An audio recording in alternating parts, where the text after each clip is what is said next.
3 दशक म्हणजे 30. म्हणजे 10च्या 1 गटाचं नाव काय? पहिल्या गटाला हात लावा. 1 दशक म्हणजे 10. दुसऱ्या गटाला हात लावा. 2 दशक म्हणजे 20. तिसऱ्या गटाला हात लावा. 30. 3 दशक म्हणजे 30. म्हणजे दशकाचा टप्पा एक एकने वाढत गेला म्हणजे कितीचं आपल्याला पुढे पुढे सांगता येते.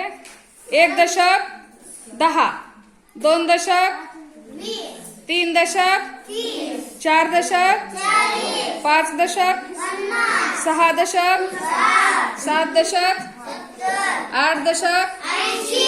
9 दशक 90. 10 दशक. 100. अशा पद्धतीने आपल्याला 10चा टप्पा पण सांगता येतो.